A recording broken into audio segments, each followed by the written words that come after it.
Hai, welcome back to my channel Antoni Sarsono. Perkenalkan yang belum kenal saya adalah seorang investor properti. Kebetulan saya sudah memiliki ratusan kamar kos-kosan dan juga sedang mengerjakan beberapa proyek perumahan. Dan tahun 2023 saya akan bikin beberapa proyek yang jauh lebih besar lagi. Nanti aku bakal spill setelah proyeknya itu jadi. Nah, hari ini kita akan bahas topik yang sangat menarik, yaitu adalah alasan kenapa kos-kosan kalian itu tidak laku. Sedangkan kos-kosan saya dari 2020, even waktu COVID pun, okupansi rate-nya itu masih di angka 85% ke atas, dan saat ini pula itu juga masih di angka 95% ke atas, jadi jauh lebih tinggi lagi. Biasanya 5% itu karena ada transisi ketika mereka itu keluar dengan mereka itu mau masuk. Ini adalah 5 hal yang saya pegang sebelum saya membuka kos-kosan, dan saya tahu betul ini yang menjadi kendala dan kenapa akhirnya kos-kosan teman-teman itu nggak laku sampai sekarang. So teman-teman pastikan nonton videonya full sampai habis supaya teman-teman juga bisa mendapatkan pembelajaran apa yang saya pelajarin selama 4 tahun belakangan ini. Nah, yang pertama, kalian itu salah menentukan lokasinya. Ini sering banget terjadi ya, walaupun teman-teman mungkin kelihatannya apaan sih lokasi, tapi ini sangat menentukan. Ibaratnya gini, kalau teman-teman menjual sebuah mobil Mercy, teman-teman jualnya di pasar ikan, ya nggak bakal ketemu orang-orang yang mau membeli mobil Mercy tersebut. Mau teman-teman promo seperti apa, mau teman-teman itu ngomong sampai muncrat-muncrat pun, itu nggak bakal ada yang mau membeli mobil Mercy tersebut. Adapun mungkin ya chance-nya kalau misalkan dia ternyata pedagang ikan yang super rame, yang tapi kan chance-nya sangat-sangat kecil, makanya itu tidak bisa laku dengan cepat. Beda ceritanya kalau teman-teman menjualnya di mana? Di tempat-tempat lelang barang-barang mahal, atau mungkin teman-teman di komunitas yang sangat mahal. Kalian nggak perlu repot-repot ngomong, orang-orang sudah deketin kalian nggak perlu panjang lebar ngomongin hal apapun, karena mereka itu bayangin aja uangnya mereka itu misalkan ratusan miliar, untuk beli mobil harganya 1 miliar 2 miliar, itu kan cuma ngeluarin 1% dari kekayaannya mereka. Ibaratnya kalian saat ini punya kekayaan 100 juta, kalian keluarin 1 juta ya masih gampang kan. Nah, jadi itu ya, kalau kalian lokasinya sudah tepat di awal, kalian nggak perlu usaha effort sebesar apapun, orang-orang bakal cari ke kalian kok. Kalian ngomong sedikit, orang-orang sudah tertarik karena mereka nothing tulus untuk mengeluarkan uang tersebut. Nah, jadi penting banget penentuan lokasi itu harus tepat. Jangan pernah membuat kos-kosan yang memang eksklusif, tapi di daerah sana kampus-kampusnya itu masih kampus-kampus yang murah. Ataupun jangan memaksakan kalian membuat sebuah kos-kosan yang eksklusif, tapi daerah sana memang kawasannya itu tidak ada yang membuat kos eksklusif, dan semua orang di daerah sana perekonomiannya sangat rendah. Ini yang biasanya membuat salah perhitungan dan akhirnya pusing ujung-ujungnya untuk membuat sebuah kos-kosan. Kalian pasti ada yang tanya deh, kalau misalkan kos-kosannya Ko Antoni itu kan semua ada di Jogja, UMR Jogja 1,9 juta, tapi harga sewa kos-kosannya ada 1,8,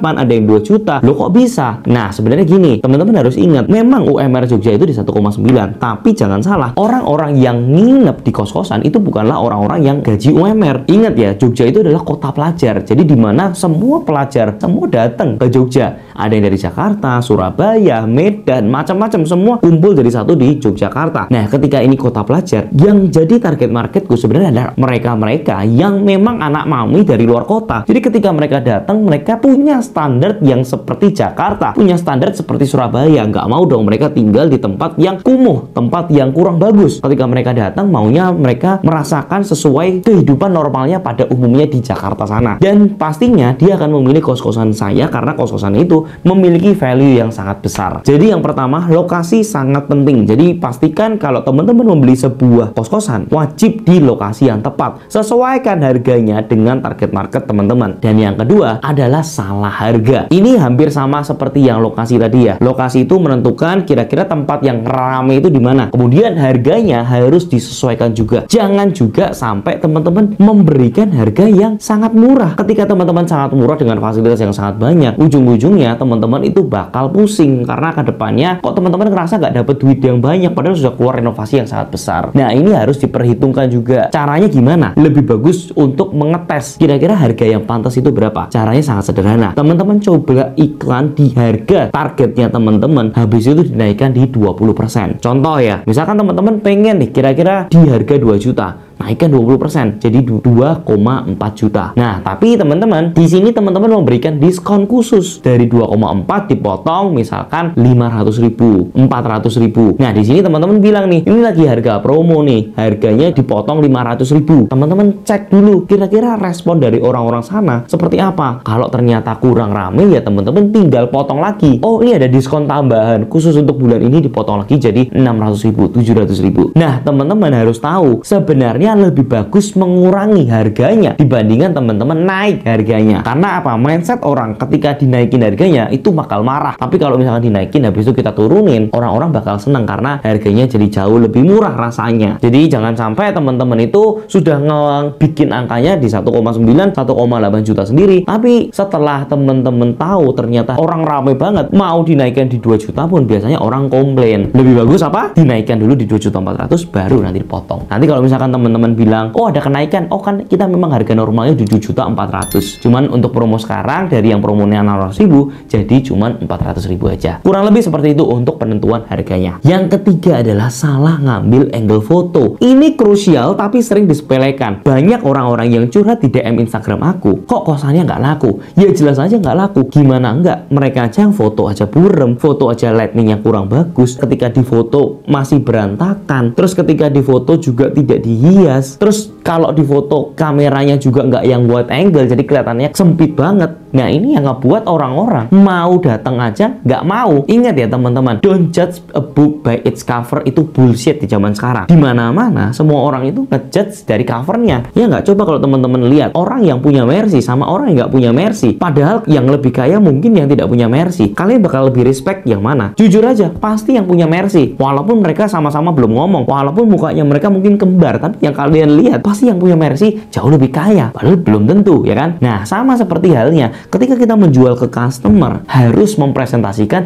sebaik-baiknya. Artinya apa? Ketika kita buka kos-kosannya tersebut, harus fotonya itu di mana semua lampunya itu nyala semua. Terus habis itu ketika pencahayaannya kurang, ya kalian beli softbox untuk mempercantik ruangannya supaya kelihatan lebih terang. Dan kemudian ketika di dalam kamarnya, ya dirapiin dulu sebelum difoto. Jangan cuman kasur doang atau mungkin malah kosongan. Kalau misalkan kalian mau jual kosongan pun nggak masalah, tapi kalian lihat show unitnya itu seperti apa. Bayangin kalau misalkan ada kasur, itu bakal jadi seperti ini. Kalau dia seperti ini, bakal jadi seperti ini. Nggak masalah. Tapi nanti di notes-nya itu teman-teman bilang, ini tidak dapat barang-barangnya. Barang-barang ini hanyalah ilustrasi. Ya sama lah seperti Indomie. Dia juga ada Indomie, ada telur, ada ayam. Tapi apakah benar-benar Indomie ada telur, ada ayam? Ya enggak. Itu hanya ilustrasi gitu loh. Nah, jadi yang pengen aku sampaikan, ketika kalian membuat sebuah foto, itu benar-benar diperhatikan sangat detail. Angle-nya, fotonya, kameranya, itu semua dipilih yang sangat bagus. Jadi seolah-olah kalian ini mau jual bukan cuma kos-kosannya, tapi mau jual propertinya. Jadi kalian harus panggil orang-orang yang terbaik. Mungkin dipakein model, mungkin dipakein selimut, macam-macam, semua diisi supaya terlihat jauh lebih bagus. Dan ketika kalian iklan, itu pasti jauh lebih atraktif. Nah, yang keempat, kesalahan dari iklannya sendiri. Ingat ya teman-teman, kalau kalian menyuarakan itu di tempat yang tidak tepat, itu bakal sama aja. Walaupun teman-teman punya produk yang sangat bagus ya, seperti yang tadi saya bilang, kalau teman-teman jualan Mercy di tempat pasar ikan, ya susah gitu loh. Mau jualnya mau gimana pun sangat-sangat susah. Iklannya itu harus di tempat yang tepat. Nah, teman-teman harus berpikir layaknya sebagai anak kos. Misalkan kalian itu mau ngekos, kalian itu bakal nyari di mana? Ini setiap kota berbeda-beda. Di Jogja beda, di Surabaya beda, di Jakarta beda. Member-member First Class Property Investor School itu semua ngiklannya itu di macam-macam tempat. Ini aku nggak bisa sebutin satu-satu, tapi yang biasanya ada yang di Mami Kos, ada yang di OLX, mana yang lebih efektif ya dicari di situ. Dan kemudian ketika memilih sebuah tempat untuk ngiklannya, pastikan kita harus mengerti fitur-fiturnya. Itu aku juga nggak bisa share terlalu detail karena itu adalah materi dari workshop juga. Intinya target iklannya teman-teman itu juga harus tepat. Cara ngiklannya seperti apa, cara fotonya seperti apa, captionnya seperti apa, metode ngiklannya seperti apa, itu harus detail. Dan yang terakhir, yang kelima, biasanya adalah